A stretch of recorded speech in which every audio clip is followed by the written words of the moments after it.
Hay un debate que se hace cada vez más frecuente. La sociedad, por suerte, perdió la paciencia y cada vez tolera menos ciertos comportamientos que considera negativos. Actitudes que hace 10 años eran populares, festejadas y reproducidas, hoy son señaladas, condenadas y hasta censuradas. Situaciones que antes se ocultaban, hoy se escrachan públicamente. Ahora bien, ¿la conducta privada de una persona está relacionada con su producción artística? ¿Se puede admirar o disfrutar logros profesionales aunque la conducta ética del autor no haya sido ejemplar? ¿Es posible separar la obra de su creador? Sobre esto hablaremos hoy en Final Abierto. Mi nombre es Jonathan Berim. Mi nombre es Jacob Lipsik, bienvenidos a un nuevo programa. Y la verdad es que no es casualidad que estemos tocando este tema. Estamos en unas fechas, entre dos fechas, entre el nacimiento de probablemente el futbolista más grande de la historia y también su muerte, ¿sí? Diego Armando Maradona nació el 29 de octubre y murió el 25 de noviembre, y tal vez sea el ejemplo más extremo de aquel que hizo genialidad en su ámbito, en su ámbito de experticia, ¿sí? En aquello en lo que era experto, y que muchas veces fue criticado y cuestionado por cuestiones que no tenían nada que ver a aquello a lo que se dedicaba.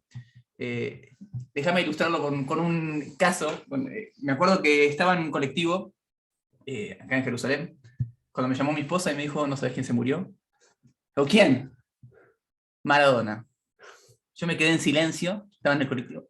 Y lo que me pasó, siendo también un extranjero aquí en Israel, les miraba a los costados y la gente seguía como si nada. Y yo sentí, me afectó obviamente muchísimo. Y algo que quizás después, cuando lo hablaba con algunos familiares, decía: ¿pero qué te importa? Si solamente jugaba a la pelota, si era un futbolista. Como tal vez el ejemplo máximo de aquel que fue un genio y cuestionado, además siendo para los argentinos una figura imprescindible, amado y odiado. Por eso creo que quizás tal vez podemos usar este puntapié, la vida y la muerte de Diego Armando Maradona, como para discutir este tema de separar la obra y el artista.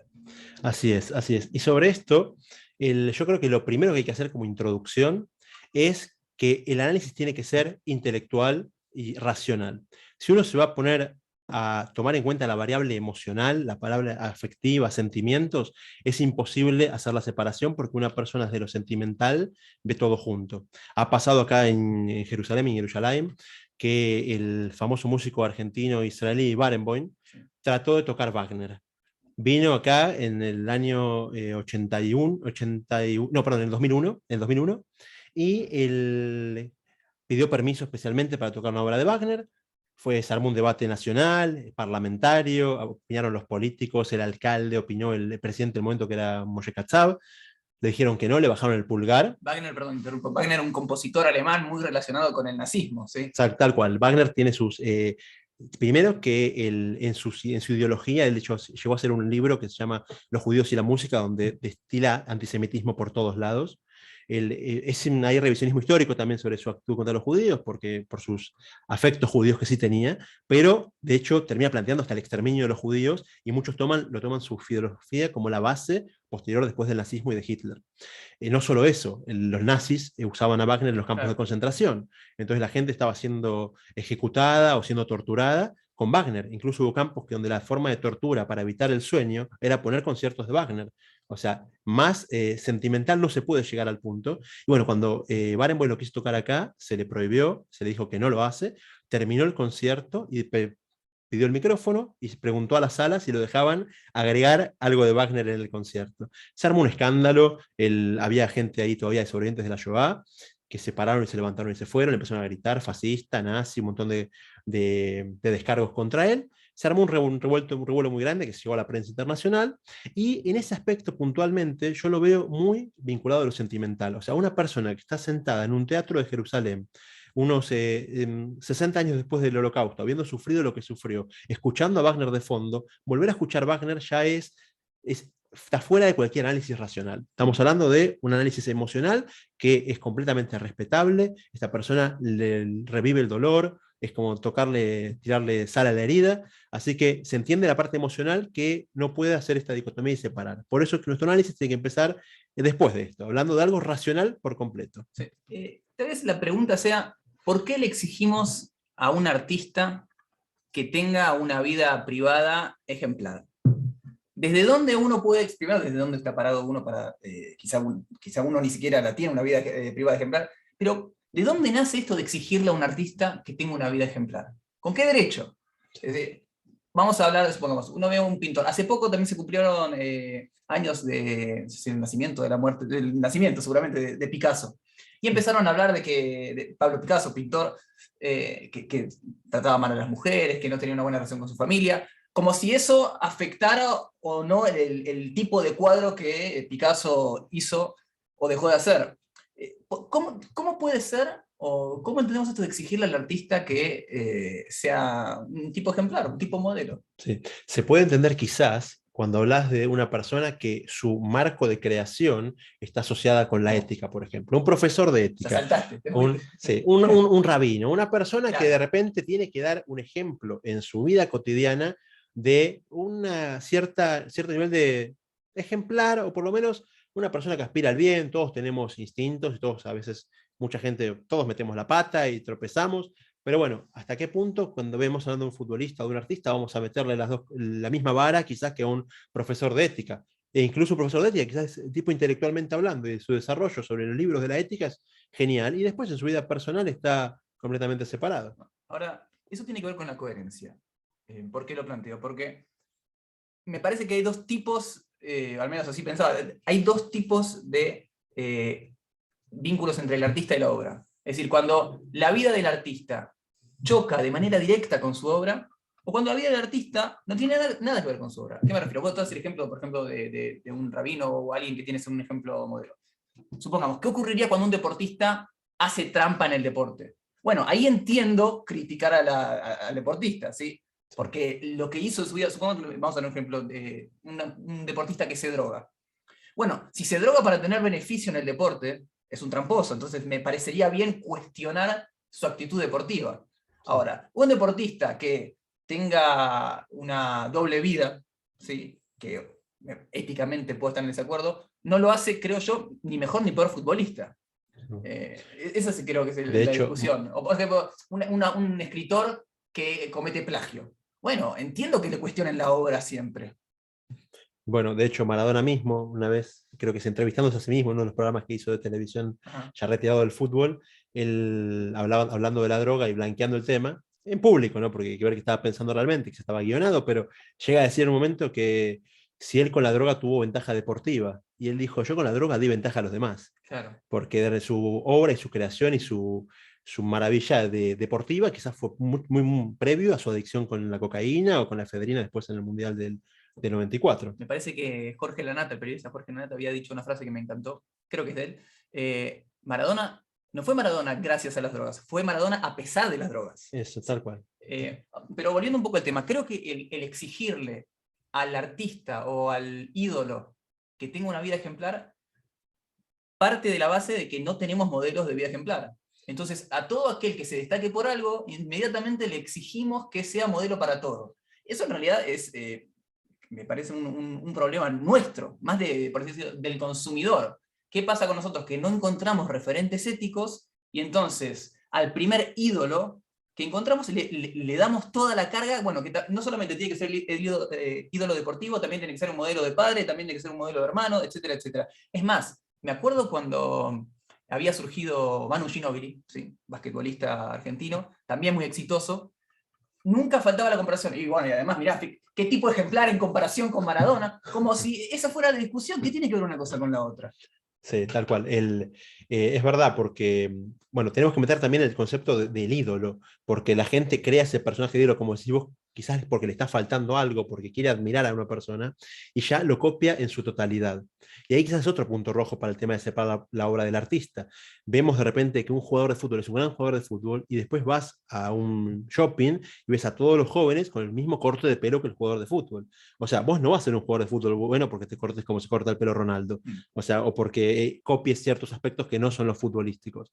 Entonces, en ese aspecto también es otra advertencia. Como decís vos, la falta de ejemplos hace que la persona lo tome en su totalidad.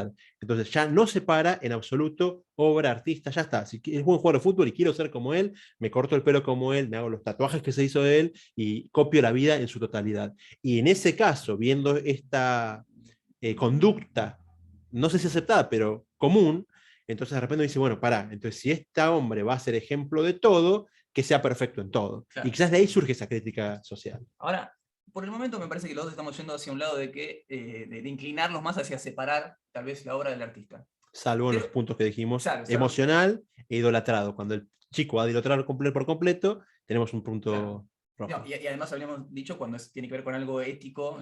También, el tercer punto, cuando tiene algo referente exigir. ético, muy bien. Me parece interesante plantearlo del otro lado. Pensemos en aquellos que no separan la obra del artista.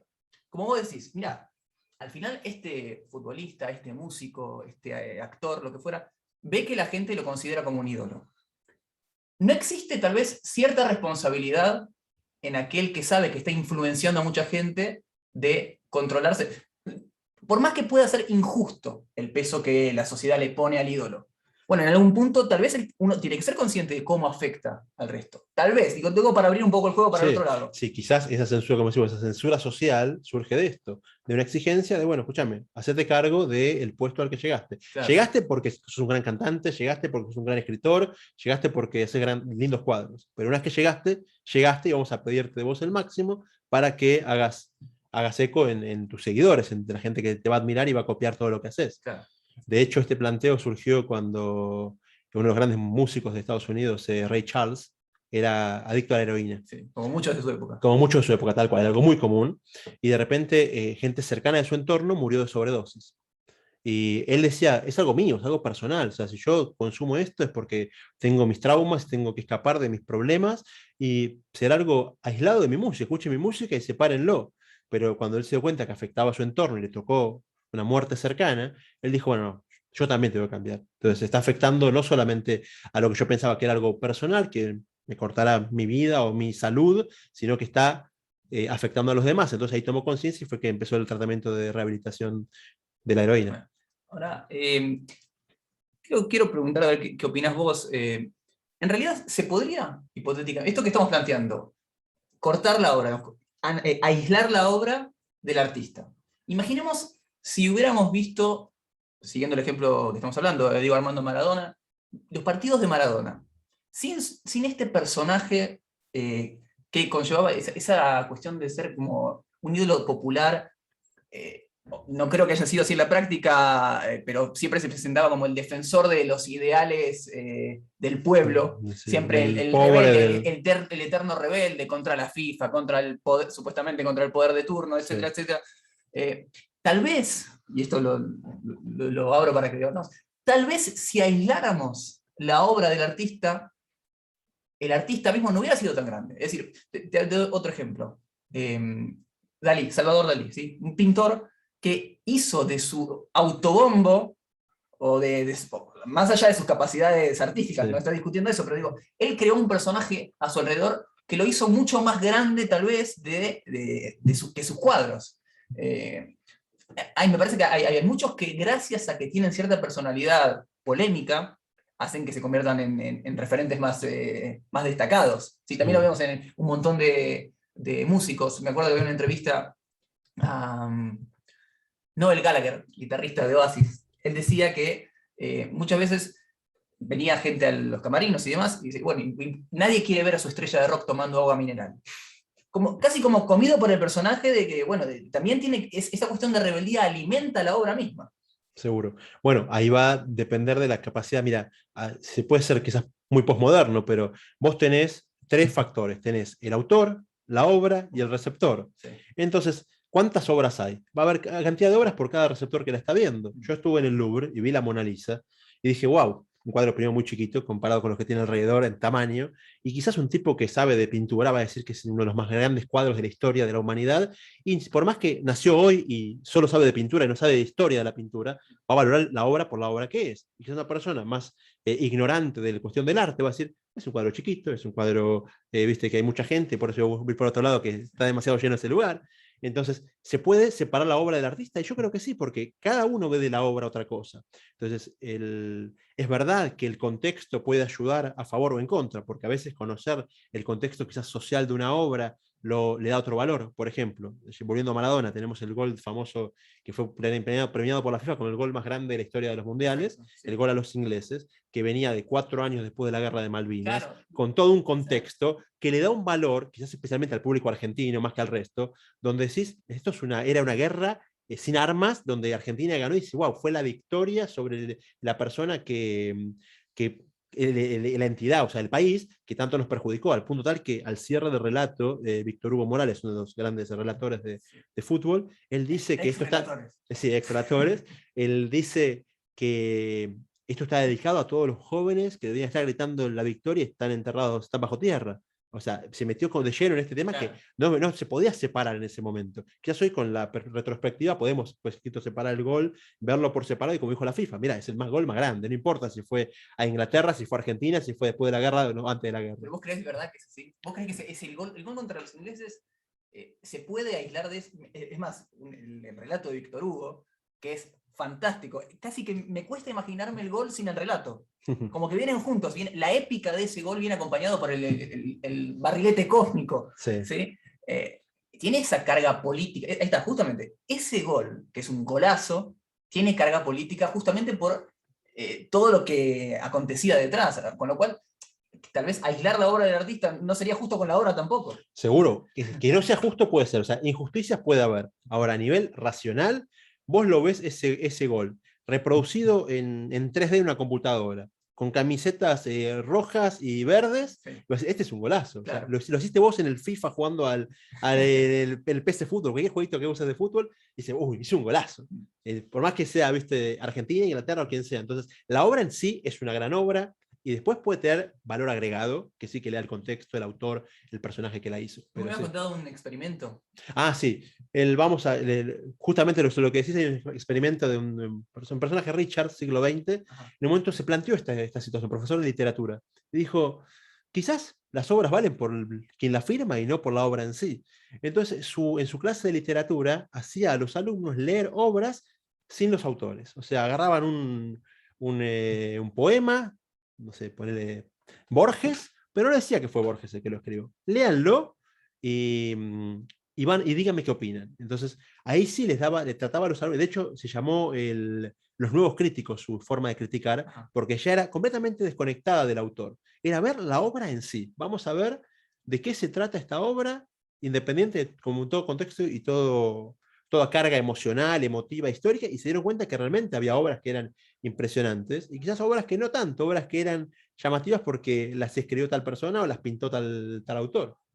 Ahora, la persona que no separa la obra del artista, ¿sí? que decide tal vez mirar en la, no sé si se basa en la vida privada, ¿qué hacemos con la obra? ¿La borramos? ¿Nunca existió? ¿La evitamos? ¿No la mencionamos? De Maradona no se habla con los chicos porque tuvo una vida complicada privada. ¿Negamos eso que existe? ¿Cómo manejarnos con la obra de aquel artista polémico? Sí, es complicado porque estás primero alterando la historia de la humanidad que te llevó a donde estás, y ni hablar si nos metemos en factores más conflictivos. ¿Qué pasa si descubrimos que el desarrollador de cierto antibiótico en su vida privada era una persona mala, era una persona inmoral? Claro. Ya está, ahora que la gente se muera porque no quiere usar el antibiótico porque esta persona era así, o sea, nos ponemos igual de exigentes en todos los aspectos. Es delicado, o sea, la obra es una obra que tiene un potencial intrínseco. Quizás sí podés desconectarla de su potencial, de su carga agregada, de su valor agregado, del resto de los elementos que la nutren, como el autor, o cuando mezclas completamente la cosa. Pero hay una situación que la obra existe y yo quiero que esa obra tenga su ventaja, o sea un antibiótico, sea un cuadro, o sea una obra literaria o una película, no sé, una Hollywood. En el judaísmo ha ocurrido que muchas veces grandes pensadores se vieron, no sé, como afectados o cuestionados por ciertas razones, y la obra también se vio afectada. O sea, como hemos hablado también de el Ramjal, sí, Ramos Yehaim Luzzatto, que fue criticado en su época y también su obra fue quemada, cancelada, también el Rambam. Lo hemos visto esto también. Entonces, después el tiempo, como si el tiempo sí. les dio la razón. Sí. Tal cual, el tiempo le dio razón. Bueno, pero sí, es verdad, porque estás viendo de eliminar por completo algo que no sabe, o sea, le estás quitando realmente digamos que la obra al terminarse, al concluirse, están los derechos de autor y las ganancias que habrá recibido la persona, pero esa obra se hace un patrimonio de la humanidad. O sea, esa obra, la persona la escribió y eso se difunde al mundo entero. Entonces, ¿por qué vas a quitar al mundo ese progreso que le daba una construcción?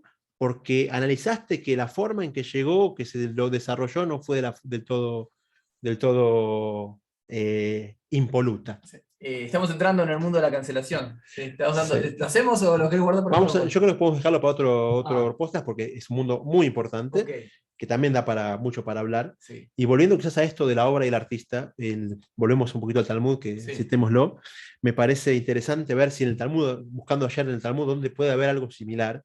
Y ha ocurrido, de hecho, en la época de la Mishnah, la época de la primera parte del Talmud, cuando se desarrolló, había grandes referentes. Uno de los quizás más grandes que hubo fue Rabbi Meir Balanes. Rabbi Meir, el hacedor de milagros, era su título, y era un gran hombre, era uno de los maestros más grandes de su tiempo, y él tenía como maestro a una persona que fue quizás de los más polémicos de todo el Talmud, llamado Elisha Ben Abuya. Sí. Este hombre era un gran rabino, estaba a la par de quizás Rabbi Akiva, otro gran famoso talmudista, eran de la misma generación, y por ciertos motivos, quizás da para otro podcast también de cómo este hombre pasó de gran rabino a gran hereje o gran el ajere, el extraño, el ajeno, pero de repente... Así lo llama el Talmud. Así lo llama el Talmud, tal cual. Lo llama como el ajeno. Después no lo llama por su nombre, excepto en una parte, en una Gemara, una cita. un tratado talmúdico, pero después se refiere siempre como el ajeno, el otro. Es tal cual, quedó afuera. Sí, quedó afuera. Entonces, el Rabbi Meir era alumno de él, y cuando el maestro se pasa al lado oscuro, llamémoslo en un término más Star Wars, él siguió estudiando con el maestro. De hecho, hay una historia famosa en el Talmud donde el maestro va con su caballo, y era día de Shabbat, donde en Shabbat no se anda a caballo, claro. Y él caminaba al lado, porque no va a transgredir Shabbat, pero quería seguir escuchando las palabras del maestro. Y en Shabbat hay también un límite hasta dónde se puede salir. Y el maestro le dice, Rabbi Meir, por favor, frena acá, que te pasas del límite, ¿viste? Yo lo voy a pasar, pero vos que cumplís con lo que la Torah dice, no te pases. O sea, como que seguía un vínculo maestro-alumno muy fuerte, algo muy personal. Y el Talmud se debate sobre estas enseñanzas que Rabbi Meir aprendió de este hombre. Escúchame, ¿debería separar la obra del artista? ¿O debería tal cual, al punto tal que hay una historia del Talmud que dice que Dios repasa lo que el Talmud dice, salteando los párrafos de Rabbi Meir, porque aprendió de Elisha Ben Abuya. Que después se retracta el mismo Talmud, pero bueno, como que hay una hipótesis de que no se puede aprender de una persona así. Bueno, el Talmud tiene como todo, que es Talmud debate esta situación también, y pregunta si era Rabbi Meir, que era una persona ejemplar, lo está dando un ejemplo que es positivo, es negativo, ¿cómo hacía?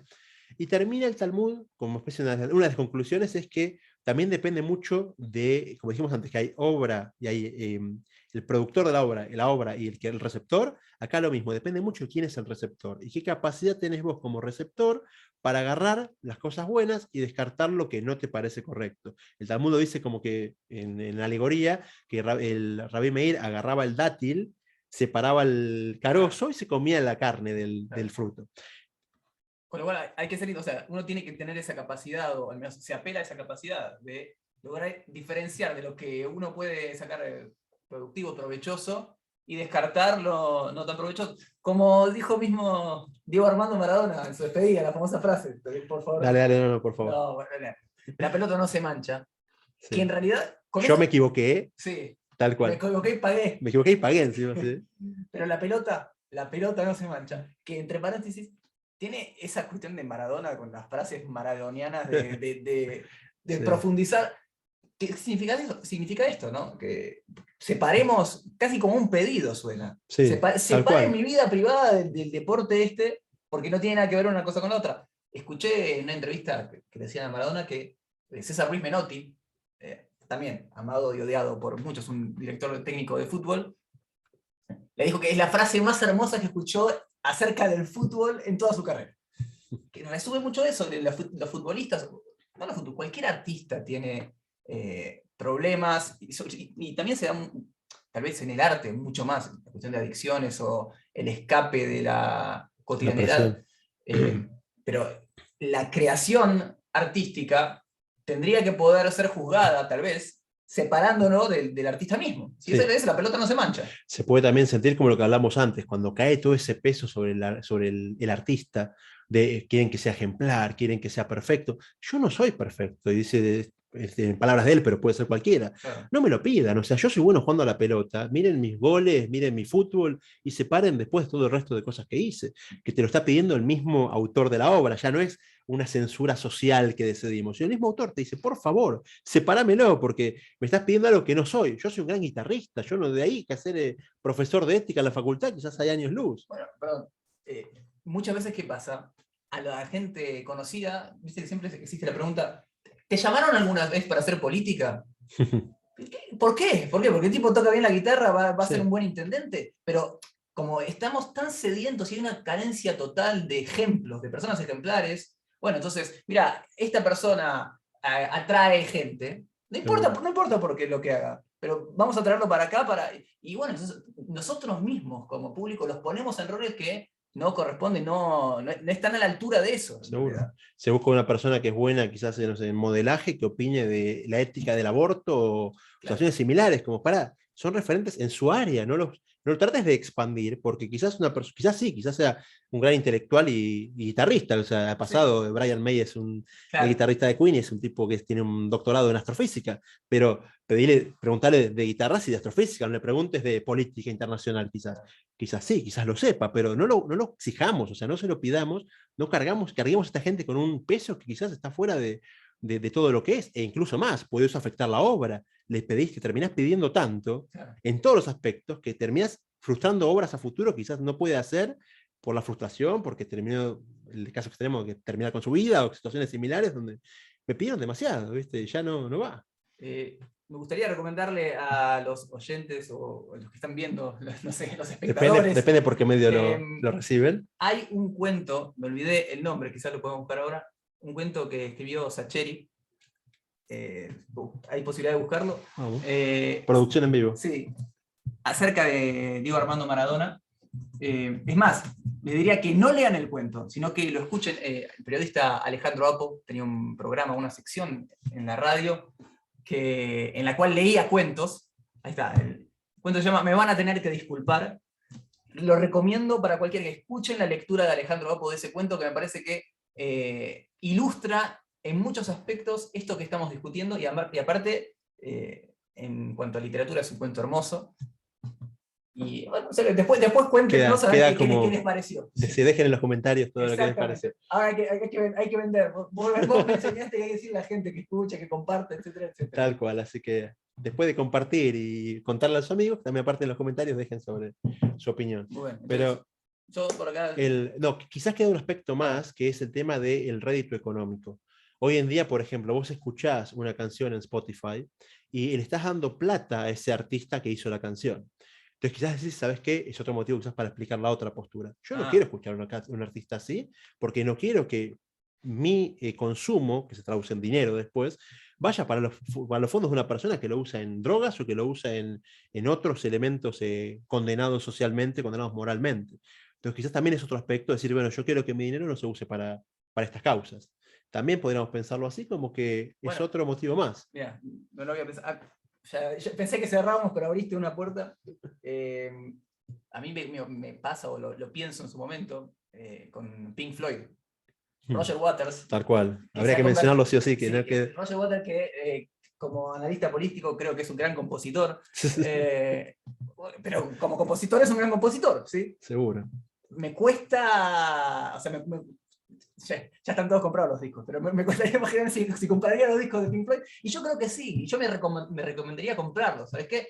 No escuches a Roger Waters en su análisis político, porque creo que erra bastante, pero no te prives de escuchar sus discos. Eso es lo que me diría un joven Jacob. Sí, hablándote de la máquina del tiempo. Exactamente, sí. Tal cual. Bueno, entonces vemos que si bien las dos posturas son válidas, porque está la opción de separarse, ya sea por cualquiera de los cuatro motivos que dijimos, y por otro lado también está el tema de quien tiene la capacidad y tiene el talento de separar, y que no por consumir un gol va a terminar siendo adicto a la cocaína, o no por escuchar un disco de música va a estar odiando a Israel.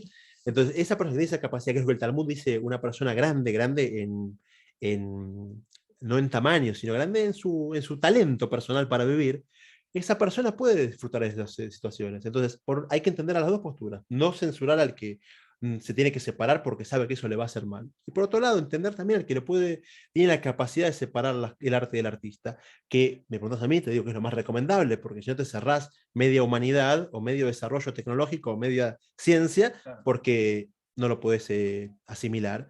Pero a fin de cuentas, entendamos las dos posturas y sepamos que, si me preguntas a mí, el Talmud tiene muchas frases sobre cómo aprender de cada cosa que hay. De hecho, hay una frase famosa del Baal Shem Tov que dice que uno tiene que aprender todo lo que ve. Entonces, si vos cerrás los ojos y no lo ves, te estás privando una enseñanza.